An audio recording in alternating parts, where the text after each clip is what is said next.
प्यारे बच्चों, अस्सलाम वालेकुम। छठी जमात के उर्दू में आज हमने ग्रामर का इंतखाब किया है। आज हम ग्रामर पढ़ेंगे। बुक तो हमने पढ़ी है और शुरुआत करेंगे बेसिक ग्रामर से, उर्दू के बेसिक ग्रामर से, हरूफ तहजी से। बच्चों, आपको पता है हर एक ज़बान जो है बोलने के लिए कुछ मखसूस आवाज़ें रखती हैं।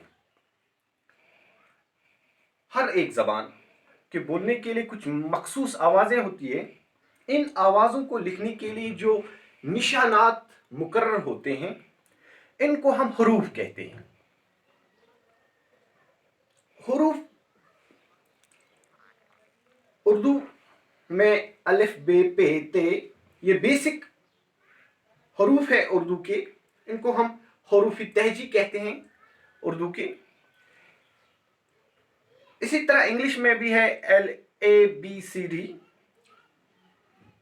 ये जो हरूफ तहजी हैं, बुनियादी हरूफ तहजी उर्दू के, ये 36 हैं। लेकिन इससे कुछ और आवाज़ें निकालने के लिए कुछ और निशानात मुकर्रर हुए हैं, उनकी तादाद ज़्यादा है। तो हरूफ तहजी की बुनियादी तादाद जो है अलिफ से ये तक, ये 36 और लेकिन इससे ज़्यादा भी है 51 हरूफ तहजी, जो इन्हीं से मिला के बने हैं। अब एक और पॉइंट यहाँ पे मैंने लिखा है हरकत। हरकत 3 हैं: ज़ेर, ज़बर और पेश। ज़बर और पेश को हरूफ के ऊपर लिखा जाता है और ज़ेर को हरूफ के नीचे।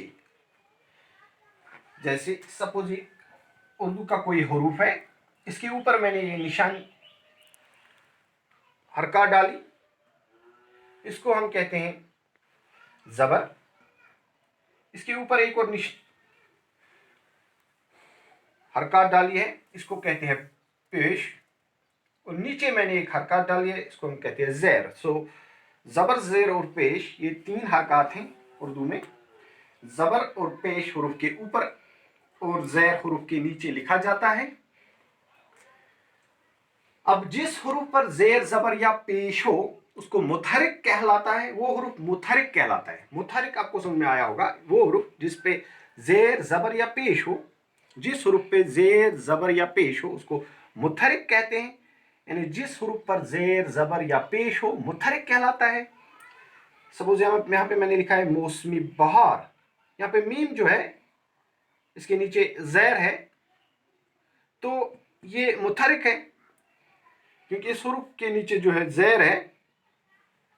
इसी तरह जज़म या सुकून वो अलामत है जो हरूफ को बेहरकत बना देती है। यानी जज़म या सुकून जो है ये वो अलामत है जो हरूफ को बेहरकत बना देती है। जैसे गरम, दर्द, गरम, यहाँ पे रेप पे जज़म है, दर्द यहाँ पे भी रे पे जज़म है। तो ये जज़म जो है या सुकून जो कहते हैं इसको, ये हरूफ को बेहरकत बना देती है। वो अलामत जो हरूफ को बेहरकत बना देती है उसको हम जज़म कहते हैं। अब साकिन वो हरूफ जो तीनों हरकत से खाली हो। तीनों हरकत मतलब ज़ेर, ज़बर और पेश, यानी उस पे न ज़ेर हो, न ज़बर हो, न पेश हो, तीनों हरकत से खाली हो, उसको हम साकिन कहते हैं। यानी वो हरूफ जो तीनों हरकत से खाली हो साकिन कहलाता है। समझ में आया होगा। अब लफ्ज़, दो या दो से ज़्यादा हरूफों के मिलाने से लफ्ज़ बनता है। अगर दो हरूफ या दो से ज़्यादा हरूफ को हम मिलाएंगे तो लफ्ज़ बनता है। जैसे सब, ये सीन और बे से बना है तो ये सब, ये लफ्ज़ है। चमन, चे, मीम और नून से बना है चमन, तो ये लफ्ज़ है। अब यहाँ तक आपको समझ में आया होगा। हरूफ तहजी जो है किसी भी ज़बान को बोलने के लिए उसकी एक मखसूस आवाज़ें होती हैं, मुकर्रर होती हैं। उन आवाज़ों को लिखने के लिए कुछ निशानात मुकर्रर होते हैं। उन निशानात को हम हरूफ कहते हैं। उर्दू में भी हरूफ हैं, अलिफ बे पे ते ये तक। तो ये उर्दू के बुनियादी हरूफी तहजी कहलाते हैं। अब हरूफी तहजी समझ में आया होगा। हरकत जो है 3 है, जेर ज़बर और पेश। जेर और ज़बर जो है, जेर और पेश जो है हरूफ के ऊपर लिखे जाते हैं और जेर हरूफ के नीचे लिखा जाता है। जिस हरूफ पर जेर ज़बर या पेश हो उसको मुतहरिक कहलाता है। जज़म या सुकून वो अलामत जो सिर्फ जो हरूफ को बेहरकत बना देती है उसको हम जज़म कहते हैं। साकिन वो हरूफ जो तीनों हरकत से खाली हो साकिन कहलाता है। लफ्ज़ 2 या 2 से ज़्यादा हरूफों के मिलाने से लफ्ज़ बनता है। या ये वो मरकब है जो 2 या 2 से ज़्यादा हरूफों का बना हो, उसको हम लफ्ज़ कहते हैं। तो ये अब लफ्ज़ के जो है 2 किस्में हैं। एक को हम कहते हैं कलिमा, दूसरे को हम कहते हैं मुहमिल। लफ्ज़ की 2 किस्में हैं, कलिमा और मुहमिल। मैंने यहाँ पे 3 जुमले लिखे हैं। क्या आपने चाय शाय पी ली, रोटी वोटी खाकर घर से निकलो, खाना शाना खाया। ऊपर के जुमलों में चाय शाय, रोटी वोटी और खाना शाना के अल्फाज इस्तेमाल हुए हैं। इसमें चाय शाय, इसमें रोटी वोटी, इसमें खाना शाना का इस्तेमाल हुआ है इस जुमले में। तो इनमें अगर आप देखोगे चाय, रोटी और खाना ये मानेदार अल्फाज हैं, जबकि शाय, वोटी और शाना जो है ये बेमाने अल्फाज हैं। तो हम कह सकते हैं कलिमा, बामाने लफ्ज़ को कलिमा कहते हैं। जिसका माने हो उसको हम कलिमा कहते हैं, उस लफ्ज़ को हम कलिमा कहते हैं।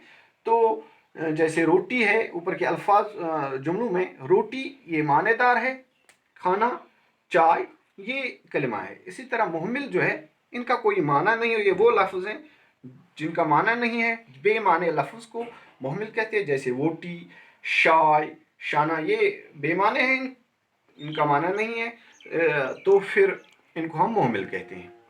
आगे जो हम पढ़ेंगे, क्योंकि ग्रामर में बहस अक्सर जो होती है कलमों पे होती है, क्योंकि बामाने होते हैं, और मुहम्मिलात पे ग्रामर में बहस नहीं होती है क्योंकि वो बेमाने होते हैं। लिहाजा आगे हम कलमा के बारे में नया लेक्चर जो होगा वो कलमा के बारे में होगा। शुक्रिया, wish you all the best, thank you.